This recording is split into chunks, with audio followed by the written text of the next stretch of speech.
दोस्तों, आज मैं आपको सुनाने जा रहा हूँ अपनी मंडली की सदस्य रश्मि कुलश्रेष्ठ की लिखी कहानी एक और घर।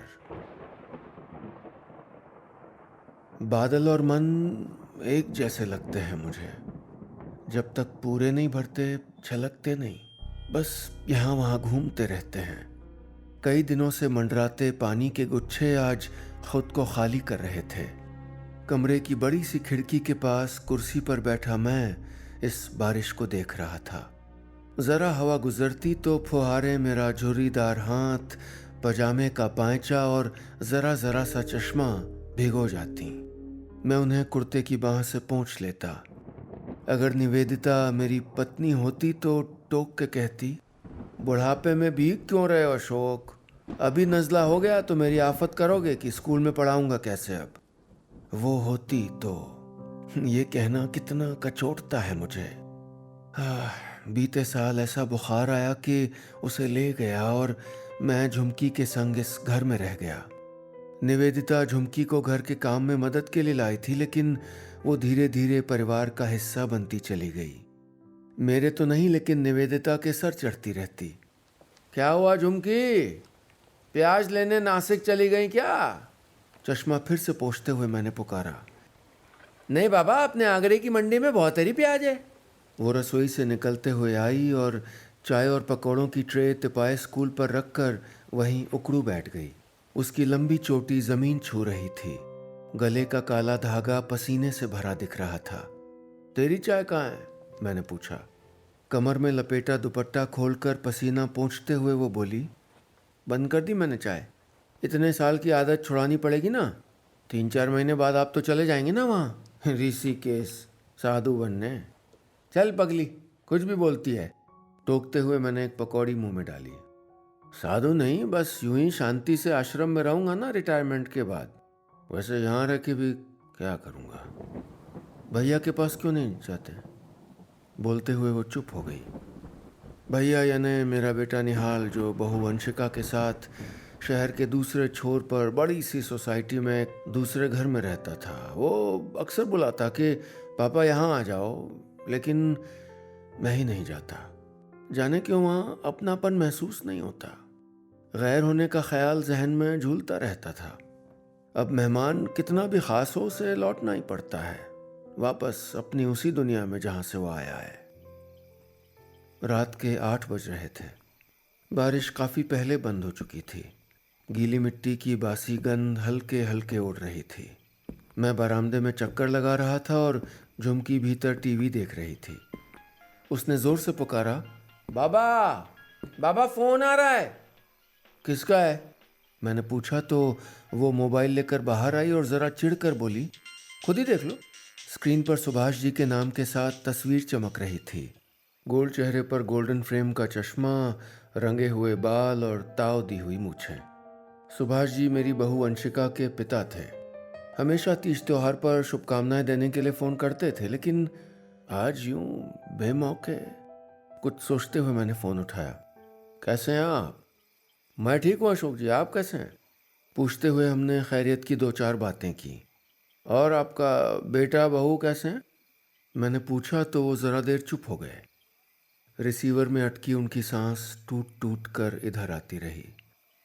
गले को हल्का सा साफ करते हुए उन्होंने कहा, बच्चे फ्लैट में शिफ्ट हो गए भाई साहब, इसी हफ्ते।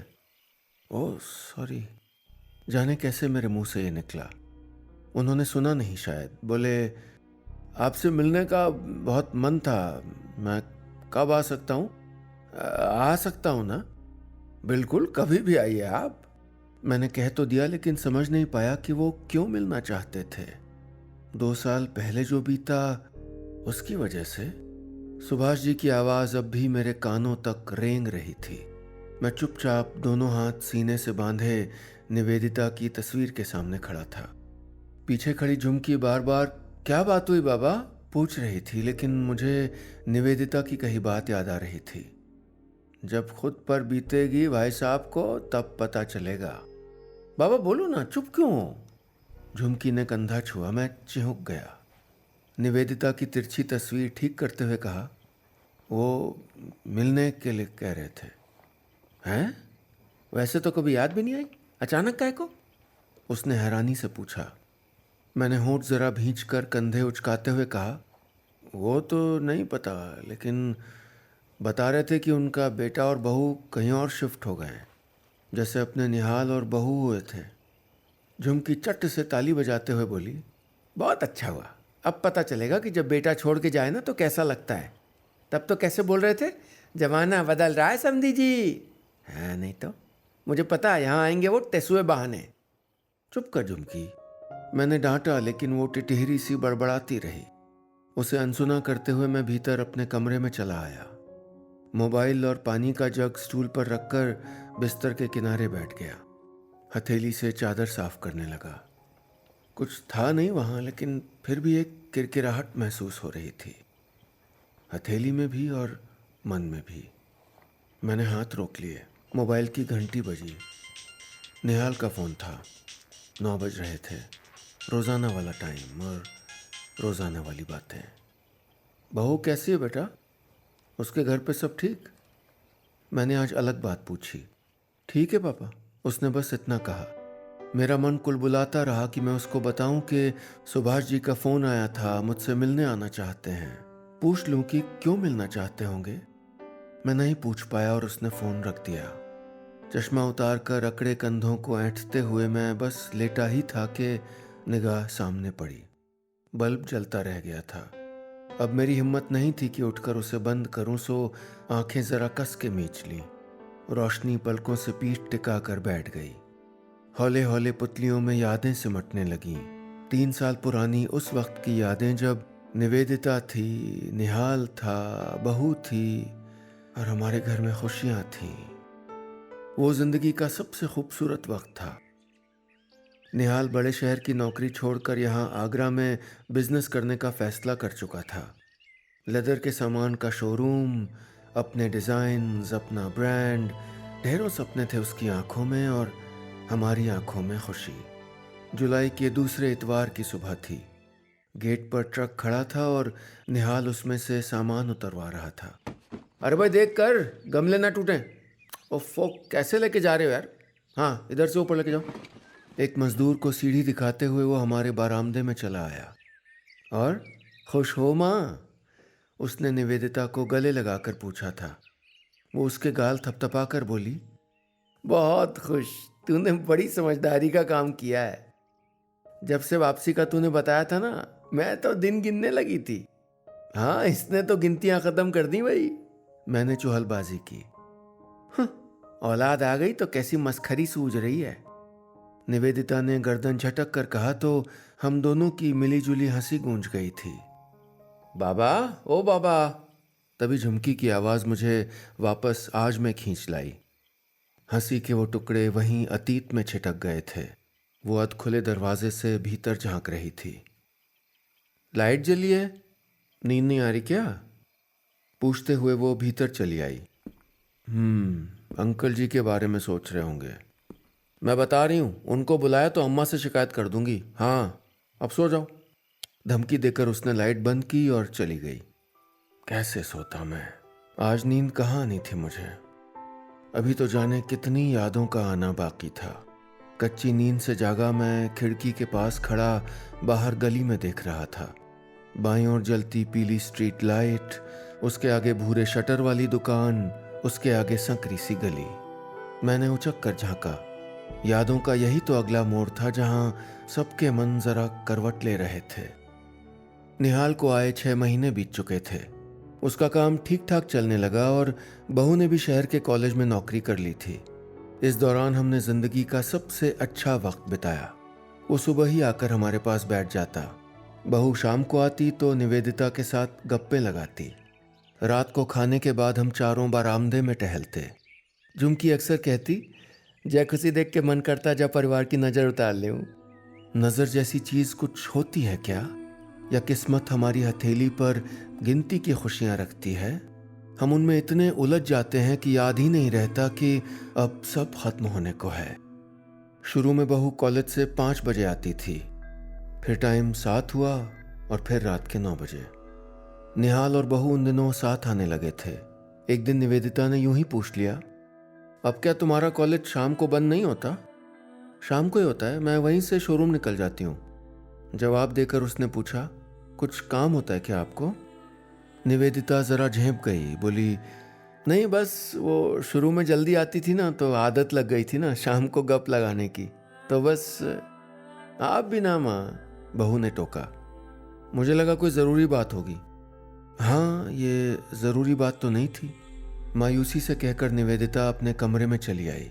कह नहीं पाई कि रिश्तों को समय देना भी उतना ही ज़रूरी है जितना कि काम को। मन में उपजती बातें अगर ना कही जाएं तो रिश्तों के बीच खरपतवार सी इकट्ठा होती रहती है। हमारे बीच भी वही जम गई थी और दिन ब दिन ऊंची हुई जा रही थी। उस रोज़ बहू का जन्मदिन था। सुभाष जी आए तो घर का माहौल ज़रा बदल गया।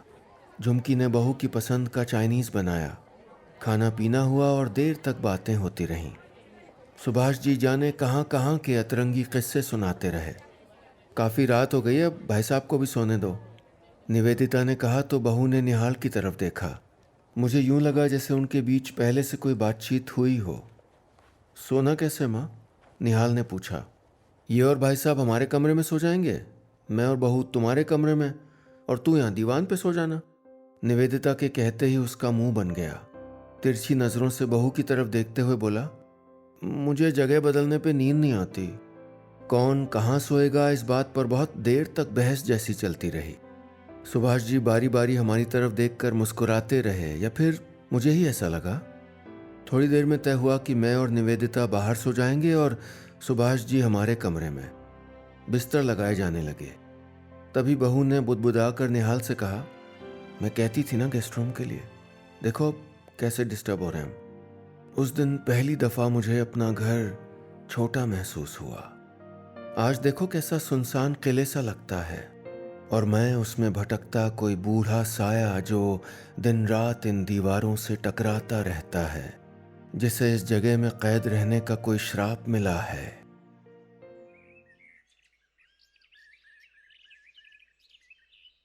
हमने सीखा कि कितनी भी कमियां हों, प्रेम हो तो गुजर हो जाती है, लेकिन अब प्यार काफ़ी नहीं, उसके साथ सुख सुविधाएं, आज़ादी, प्राइवेसी और भी बहुत कुछ चाहिए। सोमवार को बाजार बंद रहता था, सो निहाल उस रोज़ घर पर ही था। बहू ने भी छुट्टी कर ली थी। हम सभी नाश्ते की टेबल पर थे। वो अखबार पढ़ रहा था। झुमकी के साथ बहू नाश्ता लगा रही थी।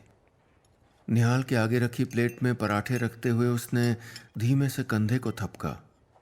एक नज़र उसे देखकर वो मेरी ओर घूमा और बोला, पापा, मैंने एक फ्लैट देखा है शोरूम के पास। अच्छा, बजट में भी है। सोच रहे थे वहाँ शिफ्ट हो जाएं। आप लोगों को भी आराम हो जाएगा और हमें भी। आराम? बुदबुदाते हुए निवेदिता ने मुझे देखा। नहीं बेटा, हमें कोई दिक्कत नहीं हो रही है। लेकिन निहाल और बहू ने खोज खोज कर परेशानियां गिनाई कि मैं कुछ नहीं बोल पाया। दरवाज़ा खोलने की ड्यूटी, खाने पर इंतज़ार, अपनी पसंद का खाना ना खा पाना जैसी बातें कहते हुए आखिर में उसने कहा, अब साल भर हो गया है, एडजस्ट नहीं कर पा रहे ना। बहुत लाइफस्टाइल चेंज हो गई, बहुत बातें हैं, आपसे क्या कहूँ, आप समझेंगे नहीं। समझेंगे नहीं? ये जोड़ा भर शब्द कहकर हम अक्सर मन में गांठें बांध लेते हैं। मैंने भी बांधी और मान लिया कि अब वो रुकेंगे नहीं, लेकिन निवेदिता नहीं मानी। उसने सुभाष जी से गुजारिश की कि वो बच्चों को समझाएं। वो आए भी, लेकिन उन्हें नहीं, हमें समझाने। यहीं बरामदे में बैठे थे, बेंत की कुर्सी पर पांव एक के ऊपर एक चढ़ाकर, एकदम धीर गंभीर मुद्रा में, अंगूठा मूंछ पर फिराकर गला खंखारते हुए बोले, इतना परेशान ना हो भाई, आप लोग कौन सा शहर छोड़ के जा रहे हैं? ये वही तो बात है, शहर बदलते तो समझ भी आता भाई साहब, ये तो घर के हिस्से होने जैसा हुआ ना। कहते हुए मैंने निवेदिता को देखा। वो आंचल से बार बार आंखें पोंछ रही थी।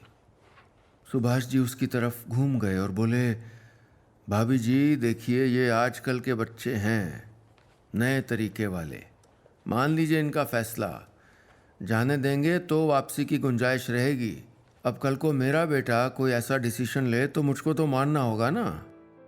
आप तो ऐसा मत कहिए, बच्चे आपकी बहुत मानते हैं, कैसे आप बिजनेस डालने की बात मान ली ना, आप कहेंगे तो शायद ये बात भी। कहते हुए वो फपक पड़ी। वो हल्का सा झल्लाते हुए उठकर चले गए। धीरे धीरे घर पर मौन की परतें चढ़ती गईं। निवेदिता कभी रोती, कभी सुभाष जी को कोस लेती।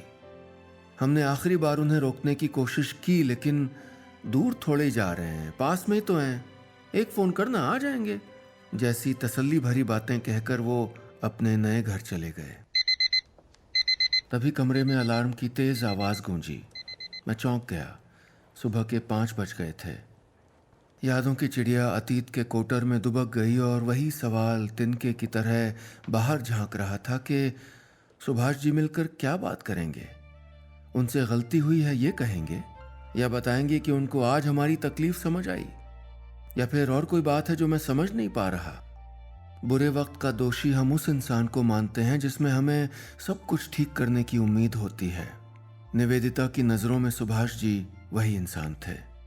उसने जाने कितनी दफा आंसू बहा बहा कर कहा था, देखना जिस दिन वो ये सब भोगेंगे ना, तब पता चलेगा।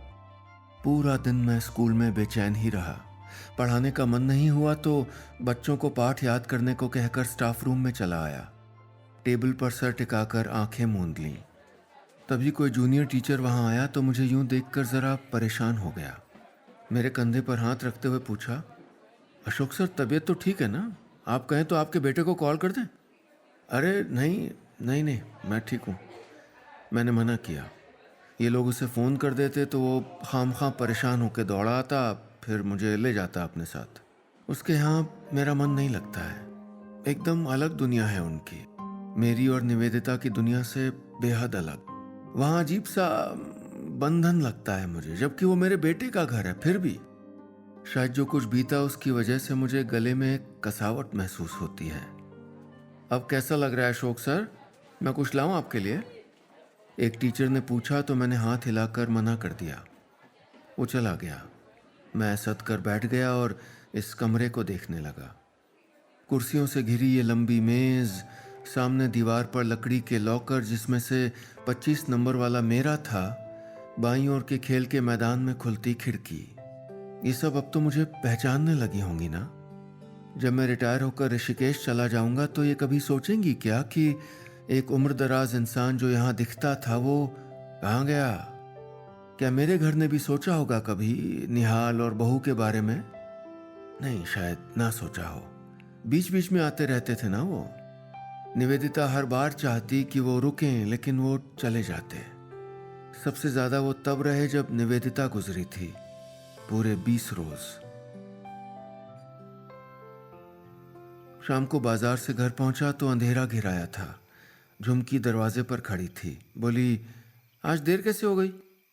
ये ले, कल के लिए रबड़ी और पनीर लाया हूं, फ्रिज में रखते हैं। जवाब गोल करके मैंने भीतर आते हुए उसे थैली पकड़ा दी। कल कुछ है क्या? कोई तीज त्योहार? पूछते हुए सामान फ्रिज में सरकाने लगी।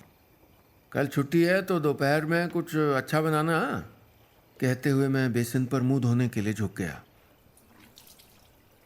अच्छा मतलब? उसने तौलिया देकर पूछा।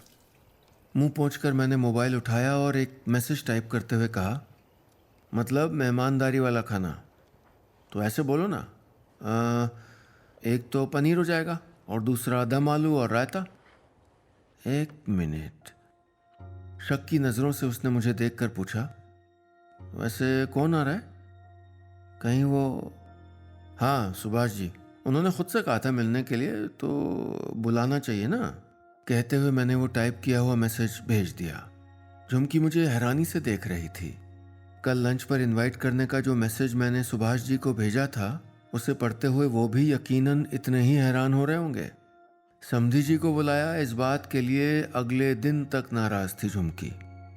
सुबह से कई दफा निवेदिता की तस्वीर देखकर, देख रही हो अम्मा तुम्हारी पीठ पीछे क्या क्या चल रहा है, कहते हुए ढेरों शिकायतें भी की। दोपहर होते होते रसोई से खाने की खुशबू आने लगी। सोफे के कवर, कुशन वगैरह दुरुस्त करके मैं एसी का टेम्परेचर सेट कर रहा था कि दस्तक हुई। मैंने दरवाज़ा खोला। वो ही थे। आइए आइए समधी जी। मैंने पूरी खुशदिली से बाहें फैलाई तो वो ज़रा झेंप गए। सामने सोफे पर भी तकल्लुफ़ से ही बैठे, दोनों एड़ियाँ उठाकर ज़रा उचके हुए। उनकी बेचैन निगाहें घर में दौड़ रही थीं और मेरी आंखें सवाल उठाए उनके पीछे पीछे। काफ़ी टाइम बाद मिलना हुआ ना? मैंने ही बात शुरू की। उन्होंने धीमे से सर हिला दिया। कुछ देर मुझे देखते रहे, फिर बोले, फ़ोन करने से पहले 20 बार सोचा। ऐसे बेमौके कभी बात हुई नहीं ना? हाँ, वैसे बुरा लगा सुन के कि, कहते हुए मैं रुका। उनके चेहरे पर हैरानी देखकर आगे के शब्द भींच लिए। वो तिनका भर मुस्कुराए, झुककर मेज पर रखा पानी का ग्लास उठाया और घूंट भर पी लिया। फिर मूंछों पर चिपकी बूंद पोंछते हुए बोले, इसमें बुरा लगने जैसी कोई बात ही नहीं है। बच्चों का फैसला था। उनके फैसले हम बड़ों को ना अक्सर गलत ही लगते हैं। देखिए, जिंदगी वक्त के साथ बदलती है अशोक जी, और बदलनी भी चाहिए। ये बात मैं उस वक्त भी कहना चाहता था, लेकिन नहीं कहा। कहीं आप ये ना समझें कि मैं आपकी तकलीफ नहीं समझ रहा हूं। अरे नहीं नहीं, ऐसी बात नहीं है, कहते हुए मैंने नजरें चुराई। यही तो लगा था हमें उस वक्त कि खुद पर बीतेगी तब पता चलेगा। वो बोले, दूर रहने से प्यार कम नहीं होता। मेरी बात पर भरोसा ना हो तो मत उठाइएगा एक रोज़ निहाल की कॉल, सब पता चल जाएगा। उन्हें सुनते हुए मुझे याद आने लगे वो सारे मौके जब निहाल मेरी फिक्र में दौड़ा चला आया था। पापा मैं यहीं हूँ, कहते हुए कंधा थपथपाया था। बहू को मेरे मेडिकल चेकअप की तारीखें याद थीं, निहाल को ज़रूरतें याद थीं। सच, औलादें दूर नहीं होती, बस हम ही उनके ना दिखने को दूर होना समझ लेते हैं। वो पास हैं ये महसूस ही नहीं करते, बस शिकायतें पालकर जीते रहते हैं। बाबा खाना, झुमकी ने डाइनिंग टेबल पर प्लेटें लगाते हुए पुकारा। हम उठकर वहीं चले आए। खाना लगाते हुए वो सुभाष जी से बोली, अंकल जी इतना समझाया तो ये बात भी समझा दो इनको कि जे साधु वाधु ना बने। संन्यास का लेने जा रहे हैं ऋषिकेश। वो मजाक समझकर हंस दिए। चल बेवकूफ़, मैंने उसके सर पर चपत लगाई। अरे साधु नहीं, वो रिटायरमेंट के बाद ऋषिकेश रहने का प्लान किया है। दुखी मन से या खुशी खुशी? उन्होंने पूछा। अब खुशी से जाऊंगा। वो एक टुकड़ा सलाद खाते हुए बोले, वेरी गुड। मैं भी सोच रहा था कि ज़रा सी ज़िंदगी अपने लिए भी जी लूं। अरे वाह, तो फिर मेरे साथ चलिए ना, मैंने पूछते हुए कहा। दोनों समधी साथ में रहेंगे, पहाड़ों के बीच, मंदिर की घंटियों से उठेंगे, रात में तारे निहारेंगे। अरे कुछ मेरे मन का भी होगा या नहीं? उन्होंने पूछा तो मुझे हंसी आ गई। झुमकी भी दुपट्टा मुंह पर लगाकर हंस दी। होगा ना, रोज शाम आप मुझे कोई अतरंगी किस्सा सुनाना। बोलते हुए मैंने उनकी हथेली पकड़ ली। अब मन में न कोई बैर था न बोझ, बस एक मुलायम सा सुकून था। और जीने के लिए बस यही तो चाहिए, है ना?